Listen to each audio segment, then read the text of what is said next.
네, 여러분 안녕하십니까? 챕터 2 파동의 입자성에 대해서 지금 배우고 있습니다. 전 시간에는 플랑크 레디에이션하고 흑체 복사죠. 흑체 복사하고 포토엘렉트릭 이펙트 광견 효과를 통해서 그동안 굳건히 믿어왔던 빛이 파동이었다고 믿어왔던 것이 깨져갖고 빛이 입자로서 해석되는, 그리고 양자화된 에너지로 표현되는 에너지가 그런 것에 좀 알아봤습니다. 이번 시간에는 그럼 도대체 빛은 뭐냐에 대해서 한번 다시 짚어보는 시간을 갖도록 하겠습니다. 이번에는 빛이 뭐냐에 대해서 얘기하겠습니다. 다시 좀 얘기해 보면, 그동안 빛이 입자니 파동이니 일이 많았는데 뉴턴 입자라고 하고 huygens 영역에서 파동으로 밝혀졌었는데, 그 맥스웰 방정식이 나오면서 이미 다 결정이 됐습니다. 4개 방정식을 풀면서 빛의 속도를, 사람들이 측정하면서 나왔던 속도를 이론적으로 정확하게 예측을 하는 거죠. 그 빛이 파동이라는 것을 확실히 하는 그런 계기가 됐고요. 이걸 통해서 헤르츠하고 마르코니가 무선통신에 성공을 하게 됩니다. 그래서 빛은 그냥 전자기파구나 파동의 일종이구나 라는 것을 이제 알게 됐습니다. 그 무렵 갑자기 이렇게 블랙바디 레디션하고 광전 효과가 나오면서 빛이 양자화된 그런 파동이 아니라 그 입자라는 것이 밝혀졌습니다. 이게 뭐 대단한 일이죠. 엄청 대단한 일입니다. 이게 1864년이고 요건 1900년이니까 거의 50년 사이에 어마어마한 일들 두 개가 생긴 겁니다. 그동안 오랫동안 빛이 뭔지 몰랐던 것을 전자기파라고, 파동이라고 팍 말해버렸는데, 그 사이 50년 사이에 파동이 아니라는 게 또 나온 겁니다. 그럼 이제 어떻게 됩니까? 빛은 파동이 아니라 입자다 이렇게 해야 돼요? 그렇지 않습니다. 분명 파동으로 풀어도 충분히 지금 맞거든요. 근데 입자에 대한 성질이 또 나온 겁니다. 이건 참 물리학에서 굉장히 어려운 일들이에요. 왜냐하면 뉴턴 역학이 이렇게 맞는다고 하면 200년 동안 맞았습니다. 근데 상대론이 나오면서 뉴턴 역학을 포함한 빛의 속도가 굉장히 속도가 빛의 속도만 커질 때까지 해석될 수 있는 것을 이렇게 해석이 됩니다. 그러니까 이게 상대론이고 여기 뉴턴 역학이에요. 그러니까 상대론이 훌륭한 이유는 물리학에서 뉴턴 역학을 포함하고 있기 때문에 훌륭한 겁니다. 근데 지금 이거는 하나는 웨이브고 하나는 웨이브하고 전혀 상반되는 성질을 갖고 있는 파티클이에요. 두 개는 양립할 수 없다고 물리학에서 300년 동안 이야기 왔습니다. 근데 두 개가 이제 같이 나온 거예요. 이건 진짜 물리학에서 절망에 가까운 겁니다. 그래서 맥스웰 방정식으로부터 빛은 웨이브다라고 이제 강력하게 주장하고 있고요. 그리고 두 개의 실험부터 빛은 파티클이다라고 또 강력하게 주장했습니다. 뭐가 틀리고 뭐가 맞아요? 둘 다 맞아요. 물리학에서 이런 경우는 물리학 역사 350년에 처음 나온 겁니다.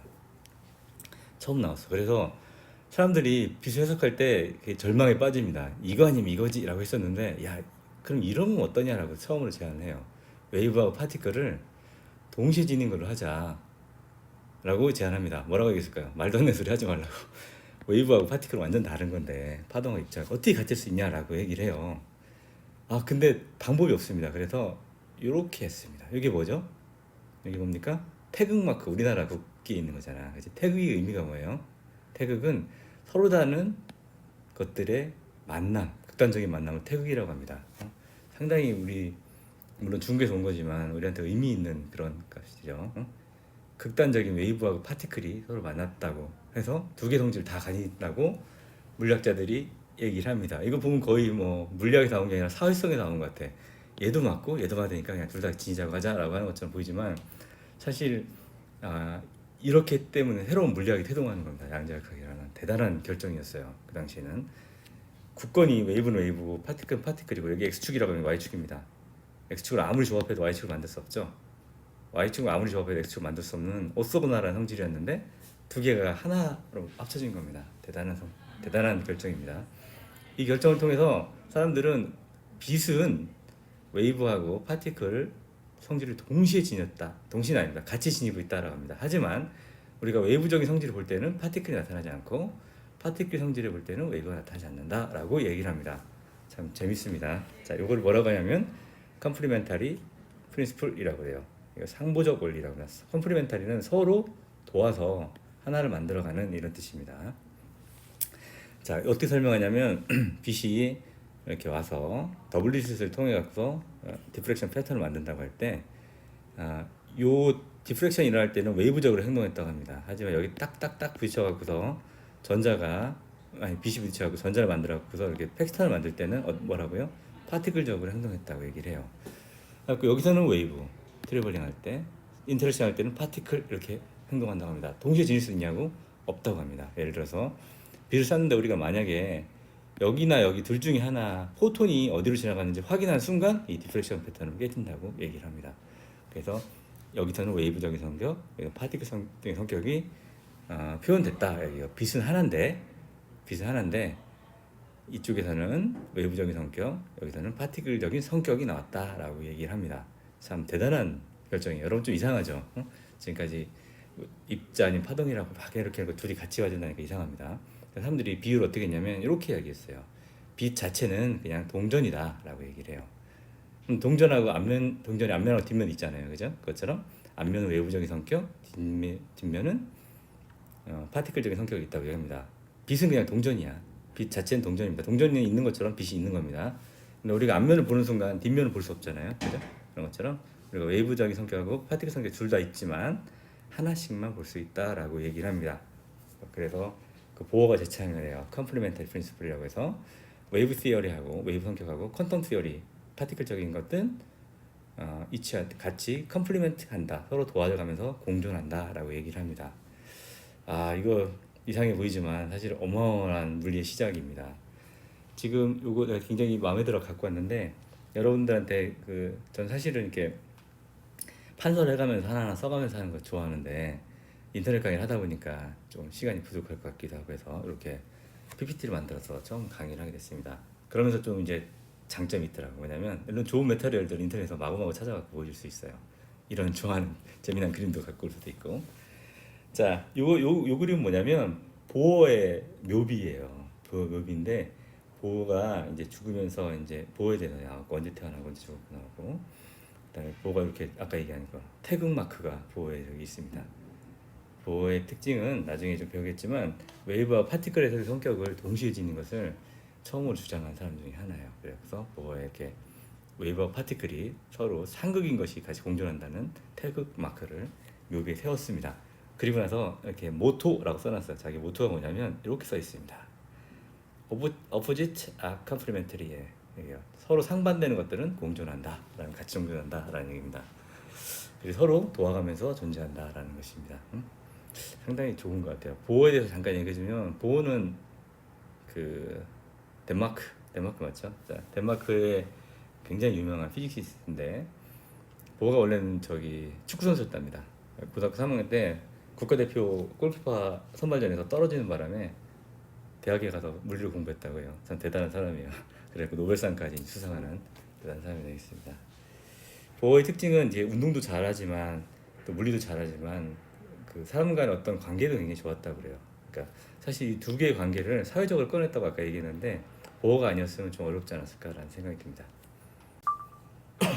예, 여러분 이제 빛에 대해서 좀 알아봤고 이제 빛의 새로운 영역 외부적으로 봐서는 우리가 아는 빛이라고 하는 것은 가시광선이잖아요. 근데 전자기 맥스웰 방정식에 의하면 가시광 외에 바깥으로 많은 여러 파동들이 존재한다는 걸 알았습니다. 그 중에서 하나의 파동인 엑스레이에 대해서 좀 알아보려고 해요. 레이라는 것은 뭐 빛이 가는 직진하는 빛을 얘기하는 거고, X라는 것은 그 당시 발견했을 때 도저히 뭔지 몰라갖고 우리가 방정식에 쓰는 X라는 말을 썼다고 합니다. 자, 이거를 어떻게 시작하냐면 이렇게 시작해 봅시다. Start with idea. 자, 우리가 포토일렉트릭 이펙트를 배웠어요. 뭐죠? 광전 효과. 광전 효과는 뭡니까? 빛을 쏘여주면 전자가 튀어나온다. 메탈에다가 전자 튀어나온다는 얘기입니다. 근데 이게 바로 인버스 프로세스가 가능할까라는 걸 생각을 해봅시다. 빛을 쏘여주면 메탈에다가 전자가 튀어났다. 그럼 거꾸로 전자를 메탈에다 떼어주면 빛이 나올까? 라는 생각 해볼 거 아니에요. 그죠? 이게 만약 가역 과정이면 뭐 당연히 나오겠습니다. 그러니까 충분히 해볼 수 있는 말입니다. 그 빛이 전자를 만들었는데 전자 혹시 빛을 만들 수 있지 않을까라는 겁니다. 가능할까요? 네, 가능합니다. 이 광전 효과를 해석하기 전에 한참 전에 10년 전이구나. 10년 전에 이미 발견했어요. 렌트겐이라는 사람이 해서 이거 발견했습니다. 엑스레이. 렌트겐은 이 엑스레이를 발견한 공로로 노벨상을 타요. 1900년에 최초로, 그러니까 퍼스트 위너가 됩니다. 노벨상 첫 번째 수상자가 됩니다. 대단한 영이죠. 자, 그 포토일렉트릭 이펙트가 발견되기 전에 먼저 발견됐고요. 어떻게 발견했냐면, 그러니까 패스트 일렉트론, 여기 보면 아까 이 쿠룹관인데 이거 참 물리적으로 엄청난 관입니다. 자, 어쨌든 간에 여기에 여전자를 여기 금속 방망이 때립니다. 팍 때리면 패스트 일렉트론이 메탈에 부딪히면 무언가가 여기서 나온다는 것을 확인했어요. 그래서 이게 뭔가 나오는데 이게 도저히 특이한 성격을 지었는데 도저히 모르겠어. 그래서 언노운 레디에이션이라고 해서 엑스레이라고 했습니다. 근데 이 엑스레이 성격을 보니까 이런 거 있습니다. 뭐냐면 얘가 스트레이트하게 프로파게이션해요.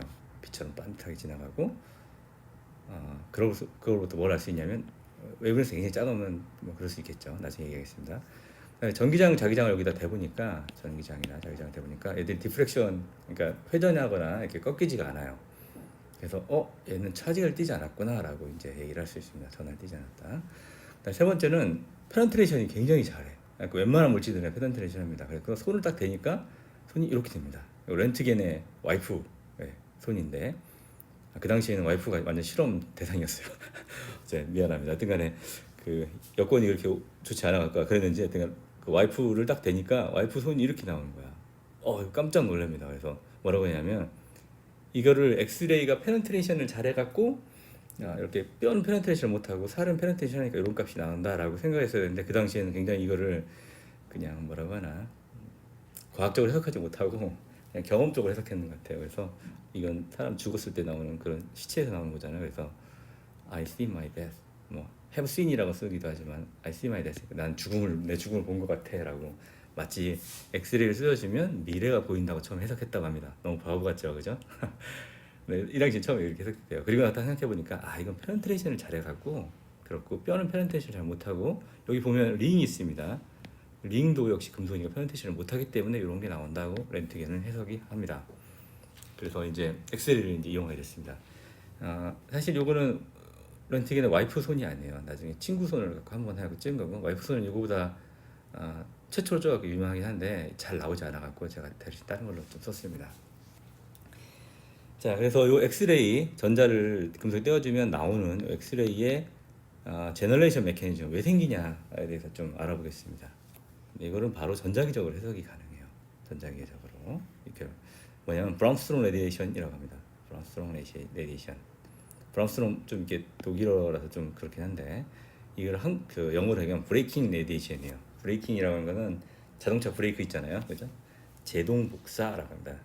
무언가가 꾹 멈춰질 때, 좀 더 일반적으로 얘기하면 가둘 때, 감속도 가속이니까요, 나오는 레디에이션입니다. 무슨 말이냐면, 차지 파티클이 전자기 맥스웰 방정식 얘기하면, 이건 사실 나중에 풀어보면 좋긴 한데 여기 지금 현대문에 다루지 않습니다. 자, 맥스웰 방정식 얘기하면 엑셀레이팅 파티클에서는 EMA가 레디에이션을 합니다. 이거 알겠어요? 엑셀레이팅 파티클에 대해서는 EMA가 레디에이션 하는지. 요거를 이제 제동복사라고 얘기합니다. 우리가 지금 알고 있는 건 뭐냐면, 전화가 이렇게 있다가 하면 얘를 좌우로 막 흔들어요. 그러면 다시 전화 큐가 있다 그러면 좌우로 계속 흔들게 되면 뭐 됩니까? 전자기파가 방사를 해요. 이게 바로 안테나입니다. 자, 이런 거라고 생각을 하면 되겠습니다. 가속받는 전하는 EM 웨이브를 레디에이션 한다는 게 브램스트롬 레디에이션이에요. 그래서 무슨 말이냐면, 전자가 쫙 에너지를 갖고 여기서 딱 부딪히면서 딱 디프렉션이 일어나거나 뭐 다른 운동을 할 겁니다. 예를 들어서 그 이유가 뭐예요? 여기 있는 원자들이 있으니까 원자가 인터랙션 하겠죠. 그래서 이 전자가 와서 이 원자 핵을 보고 이렇게 약간 이렇게 디프렉션이 했다 그러면 이렇게 엑스레이가 나올 겁니다. 근데 이렇게 갈 수도 있고, 심하게는 뭐 이렇게 들어갈 수 있잖아. 그러면 엑셀레이션 어떤 게 더 심해요? 이게 더 심하죠. 그리고 얘는 굉장히 강한 에너지의 숏 웨이브랭스의 엑스레이를 내고, 요거는 디프렉션이 좀 더 작으니까, 엑셀레이션이 적으니까 롱 웨이브랭스의 레디에이션을 낸다라는 것이 바로 브라운스트롬 레디에이션입니다. 그 엑셀레이션은 이렇게 하면 많이 될 수 있지만 실은 에너지가 더 커도 엑셀레이션이 많이 되겠죠. 그래서 지금 이렇게 보면 엑셀레이션 볼테지가 요 볼테지입니다. 그리고 크면 클수록 요거 아닙니다. 요겁니다. 요 에너지가 크면 클수록 이게 숏 웨이브랭스 에너지가 커지는 쪽으로 가게 됩니다. 에너지는 하류니까 사실은 이게 크면 클수록 웨이브랭스 요거 뭐죠? C의 람다니까 웨이브랭스 작을수록 큰 에너지입니다. 그러니까 얘들이 웨이브랭스 작은 쪽으로 가죠. 어떻게 할수록 이 엑셀레이션 볼테지가 클수록 그렇게 됐습니다. 여기 특징은 뭐냐면 컨티뉴엄 스펙트럼을 낸다는 거예요. 얘가 어떻게 디스크리트하게 이렇게 나오는 게 아니라 이렇게 컨티뉴스하게 이렇게 나오고, 이 컨티뉴스한 녀석들의 어떤 맥시멈 값이 엑셀레이션 볼테이지가 커지면 이렇게 에너지가 커지는 쪽으로 숏 웨이브랭스 엑스레이 쪽으로 레디에이션 한다라는 것이 특징입니다. 어떻게 엑스레이 발견했죠? 렌트겐이 노벨상도 탔습니다. 이거 없으면 우리 정형외과가 굶어 죽습니다. 의사들이 굶어 죽을 만큼 지금 아무렇지도 않게 쓰는 그런 엑스레이인데, 이 엑스레이 발견은 정말 대단한 겁니다. 근데 마침 맥스리케이션으로부터 브람스톤 레디에이션을 통해서 간단하게 이해를 할 수 있었습니다. 그래서 엑스레이는 다 이해가 됐죠. 근데 이렇게 이해가 됐으면 이제 더 얘기도 안 할 텐데, 현대물리에 다른 이유가 따로 있습니다. 그건 다른 것 같아요. 그러니까 EMAV를 가지고 해석을 했는데 그게 이너프하지 않습니다. 미칠 노릇이죠. 또 현대물리는 다 이래요. 갑자기 이해 못할 일들이 생깁니다. 깜짝 놀랄 일. 두 가지 이해 못할 일이 생기는데 하나하나 좀 이야기하겠습니다. 지금 앞에 보면은 텅스텐 타겟에다가 여기 텅스텐 타겟 놓고 전자를 때렸을 때 나오는 스펙트럼이 다음과 같은 거 나왔습니다. 이걸 지금 설명했습니다. 근데 컨티뉴엄 스펙트럼이 잘 나왔는데 여기에 몰리브덴을 타겟으로 놓고 전자를 때렸을 경우에는 텅스텐처럼 이렇게 나오는 것도 있지만 이렇게. 근데 갑자기 인핸스된 픽이 이렇게 나옵니다. 요거 바로 요거 해당됩니다. 요 픽들이 설명이 안 돼. 요 픽들은 나중에 원자론을 배우고 설명할 거야. 이렇게 원자가 있으면 전자가 이렇게 외곽에 존재할 거 아니에요. 근데 안에 있는 전자가 빠져나가면서 밖에 전자 이쪽 떨어지면서 나오는 픽들입니다. 요건 나중에 좀 설명을 자세히 할 거고, 두 번째로 한번 넘어가시다. 두 번째 뭐냐면 람다 미니멈이 존재하게 돼요. 그러니까 텅스텐이든 몰리브덴이든 간에 어떤 웨이브랭스의 한계점이 존재하게 됩니다. 이렇게 나오는 게 아니라 딱 이 정도 그 이상은 나오지가 않아. 이게 설명이 안 되는 겁니다. 그래서 이거는 그 두 사람이 디완하고 헌트가 이거를 엠피리컬하게 실험을 막 통해갖고 이런 식을 얻어냈습니다. 가속 전압하고 그 다음에 한계 파장, 어느 정도 이하로 내려갈 수 없는 한계 파장에 대한 식을 이렇게 얻어냈습니다. 대단한 식이에요. 실험을 통해서 얻어낸다는 건 대단한데, 요거를 나중에 양자역학을 써갖고 설명을 했습니다. 두 번째 얘기 됐습니다. 그러니까 두 가지가 언노운이 나왔다고 하는데, 첫 번째 요 픽에 대해서는 나중에 설명드린다고 했고요. 챕터 7에 나옵니다. 그래서 설명 다시 해줄게요. 그 다음에 요 한계 파장, 어느 파장 이상으로는 존재할 수 없는 이하죠.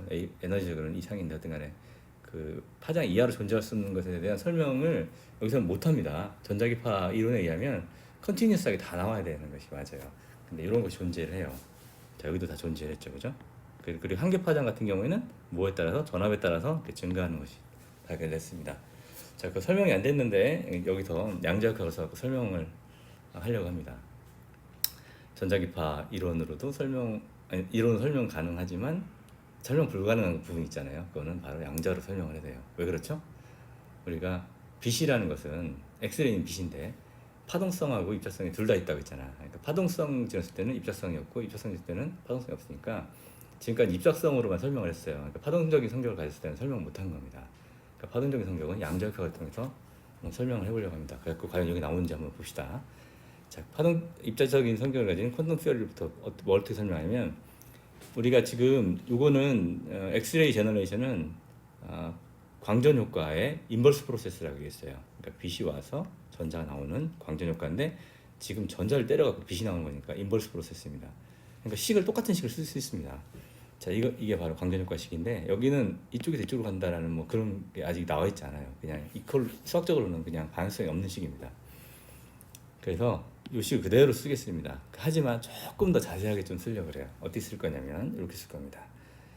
자, 하나하나 설명하면, 얘는 쏘아주는 빛, 이제는 이제 포토일렉트릭 이펙트의 반대니까 나오는 엑스레이라고 생각하면 되겠습니다. 얘는 뭐예요? 빛을 쏴주면 전자가 키네틱 에너지를 갖고 나오는데, 워크 펑션, 그러니까 메터리얼을 극복할 때 나오는 에너지를 더한 값하고 같다는 거죠. 그러니까 얘는 전자의 맥시멈 키네틱 에너지입니다. 그러니까 에너지 보존 법칙에서 전압을 걸어주면 이쪽에 맥시멈 키네틱 에너지가 되겠죠. 그러니까 요거는 요거하고 같을 수 있습니다. 그래서 요 식을 이렇게 EV하고 phi 형태로 쓸 겁니다. 오케이? 그 다음에 이게 무슨 말이냐면 전압을 걸어줬더니 전압 걸어준 만큼 쭉 에너지가 증가합니다. 그러다가 요 근처에 왔을 때 갑자기 에너지가 증가하는 일이 생겨요. 왜 생길까? 여기 전자가 온다고 합시다. 그럼 마이너스잖아. 여기 다시 그릴게요. 마이너스. 그럼 여기 메탈의 플러스 차지가 유도가 돼요. 이미지 차지라고 하죠. 그것에 얘들이 갑자기 급가속을 받습니다. 그러니까 에너지가 이만큼 플러스가 되는데 그게 바로 워크 펑션이에요. 그러니까 내가 여기 와서 메탈 안에 들어갔을 때는 요 에너지하고 이 에너지 합쳐진 겁니다. 에너지. 합쳐진 에너지가 나와서 뭘로 바뀌냐? 빛이 나오는 녀석하고 그 다음에 빛이 나오지 않고 여기 있는 레티스들한테 에너지를 줘갖고 서멀 에너지로 공유를 할 수 있습니다. 그런 에너지로 이렇게 바뀐다는 겁니다. 근데 여기는 아까 보겠지만 35kV 뭐 이런 거 그럴 거야. 수십 킬로볼트 오는데 여기는 몇 볼트가요? 워크 펑션은 수 볼트밖에 안 됩니다. 그러니까 여기 이쪽 편에 봤을 때는 얘에 비해서 얘는 무시가 될 만큼 작습니다. 그래서 이걸 무시하고 그다음 요 에너지, 이게 서멀 에너지인데 메탈 안에 존재 서멀 에너지를 이쪽으로 넘깁시다. 그럼 다음 같은 식이 나와요. 자, 이 식을 의미하는 건 뭐냐면 전자를 때렸는데 서멀 에너지 한 번도 전이가 안 됐다. 만약에 이게 내가 전자를 딱 때렸다 했다면은 여기는 전자의 서멀 에너지로 전이 되고 나머지는 이렇게 엑스레이 나오는 건데 운 좋게 일반적으로 이런 겁니다. 일반적으로 이런 건데 운 좋게 내가 때렸는데 이 서멀 에너지를 하나도 전이 안 되고 엑스레이 나왔다. 그러면 여기 서멀 에너지 0이겠죠. 그럴 경우는 엑스레이가 가장 큰 에너지를 갖겠습니다. 왜냐면 에너지 넣어줬는데 이쪽 하나 남고 다 엑스레이 나왔으니까, 그죠? 그래서 이게 0일 경우가 에너지가 이 맥시멈이 되어 있습니다. 그래서 이렇게 쌓아요. U의 맥시멈이 이렇게 나옵니다. 자, 그 다음에 이거 뉴 값은 어떻게 쓸 수 있습니까? C 람다스가 쓸 수 있고, 요게 맥시멈이라면 이 람다는 거꾸로 역시 반비례하니까 미니멈 값이 되겠습니다. 요 식이 나옵니다. 자, 요 식을 요 값으로 람다 미니멈을 정리하면 다음과 같은 식이 나옵니다. 여기서 보면 플랑크 상수 우리가 알고 있죠. 그 다음에 C는 우리가 알고 있습니다. 빛의 속도요. 상관없이 10에 틀렸네요. 18승입니다. 이거 틀렸습니다. 18승 붙여놓고 하겠습니다. 그 다음에 이거 뭡니까? 계산할 때 맞게 썼는데 하여튼간에 여기는 뭐 차지 값입니다. 차지 값 1.6하고 C-19승. 이걸 집어넣게 되면은 이 식이 이렇게 나옵니다. 1.4에 C-6승. 어때요? 이거 엠피리컬하게 그건가 똑같게 되겠죠. 8승으로 계산했습니다. 하여튼 어렵게 바랍니다. 그래서 양자역학을 통해 여기서 다음에 디오아나 훈트가 만든 그런 엠피리컬 식을 잘 설명할 수 있어요. 그러면서 뭘 할 수 있냐면 엑스레이를 우리가 발견했고, 엑스레이는 전자기파의 일종인데 얘 역시 빛이니까 파동성을 통해 설명이 가능했잖아요. 그죠? 그게 브라운스톤 레디에이션입니다. 그거에 입자성도 가질 수 있을 거 아니에요. 그 입자성은 이렇게 다음과 같은 그 퀀텀 메커닉을 통해서 해석을 한 것이 해석에 성공했음을 알 수 있습니다.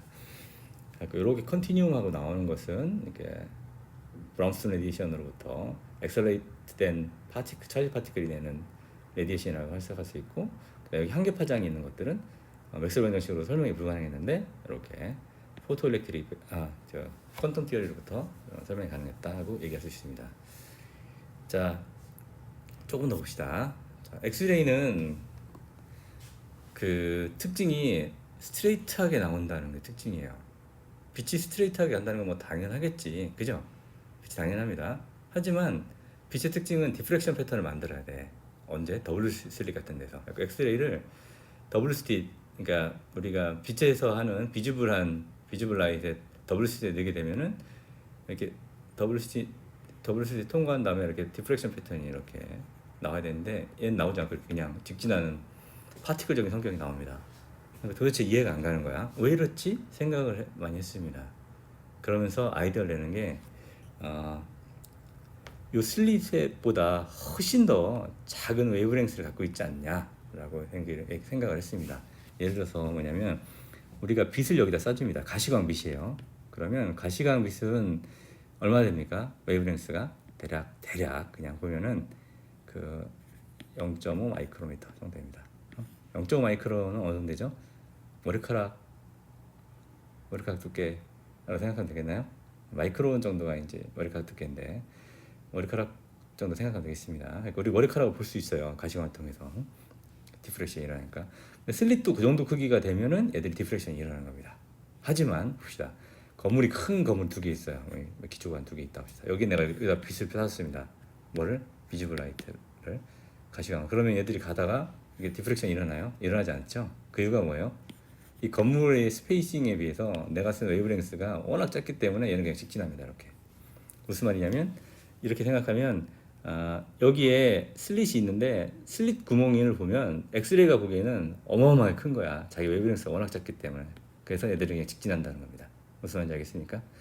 그래서 굉장히 작을 거라고 예측을 합니다. 나중에 계산해봤더니 실험에서 계산해봤더니 가시광에 비해서 10,000배 정도 작은 값이 나요. 그러니까 어느 정도면 0.1 엉스트롱 알아요? 엉스트롱 정도 해당됩니다. 굉장히 작은 빛이 여기 나옵니다. 0.001 나노에서 0.05 나노미터니까 하나 더 하면 이제 0.5 엉스트롱까지 나는 굉장히 작은 빛이라는 걸, 웨이브랭스가 작은 빛이라는 걸 알 수 있습니다.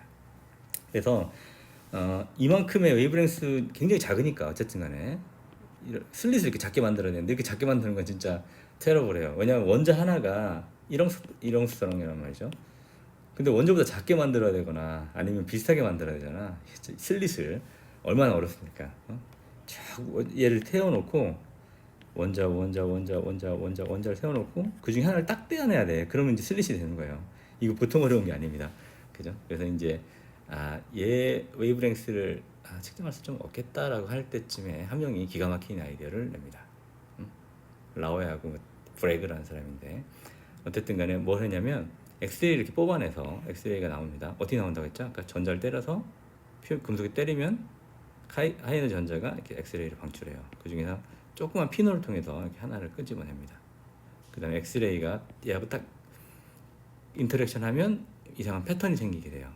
이게 얘가 뭐냐면 크리스탈입니다. 크리스탈의 특징은 이렇게 굉장히 그 격자들이 이렇게 아연들이 일정하게 박혀 있어 갖고 요거 하나하나가 요 사이사이가 이제 다 디프렉션의 슬릿처럼 활동할 수 있습니다. 그래서 엑스레이가 오면 요 사이를 통과해서 여기서 부딪힌 녀석하고 여기서 부딪힌 녀석하고 서로 이쪽에서 인터페어런스를 만들 수 있다고 이제 생각을 했습니다. 그래서 여기가 이제 레티스의 스페이싱이 D라고 하면 여기가 D입니다. D라고 하면 여기서 온 빛하고 여기서 온 빛은 이렇게 잘라내면 이만큼의 그 패스의 디퍼런스가 생깁니다. 요거를 구하게 돼요. 요걸 D라고 하면 요거는 D 사인 세타가 됩니다. 세타 여기라고 하면 여러분 한번 보세요. 어렵지 않습니다. 이렇게 놓고 사인이 해당되는 것이 요거니까 사인 세타가 요거니까 요거분의 요거 해갖고서 금방 구할 수 있습니다. 그러니까 요 분이 D 사인 세타라고 할 수 있어요. 그러니까 요거하고 요걸 더한 거니까 ED 사인 세타가 여기서 N 람다 보완섭의 조건이죠. 를 만들게 되면 다음과 같은 이렇게 보완관수 패턴이 생긴다는 겁니다. 자, 요거를 이제 구했습니다. 브래그가. 그래서 엑스레이에 우리가 알고 있는 D가 있다고 하면 세타로는 여기부터 떨어진 각도겠죠. 세타를 구해갖고 요 람다 값을 끄집어냈습니다. 그래서 엑스레이의 파장이 어느 정도인지를 계산했습니다. 그랬더니 아까 얘기했듯이 가시광보다 10,000배 이하로 10,000배 이상 작은 웨이브랭스가 나왔습니다. 그래서 다음과 같은 웨이브랭스를 갖는 unknown light, 엑스레이에 대한 성격 이해를 돋구는 그런 실험에 성공했습니다. 이걸 뭐라고 하냐면 브래그, 이름을 따서 브래그 디프렉션이라고 그래요. 여기 잘 안 보이겠지만 이렇게 하나 여기가 밝고 엑스레이를 쏘아주면 세타 영역대가 제일 밝고 그 다음에 이렇게 패턴들이 생깁니다. 이렇게 컨티뉴어스가 생기는 게 아니라 이렇게 생긴다고 생각하면 돼요. 그때 이런 데 밝은 지점이 존재한다고 생각하면 됩니다. 그 밝은 지점이 왜 생기냐? 다음과 같은 브래그 디프렉션에 의한 인터페어런스, 컨스트럭티브 인터페어런스가 생겨서 보완설이 생겨서 다음과 같은 일들이 생긴다고 해석이 가능했습니다.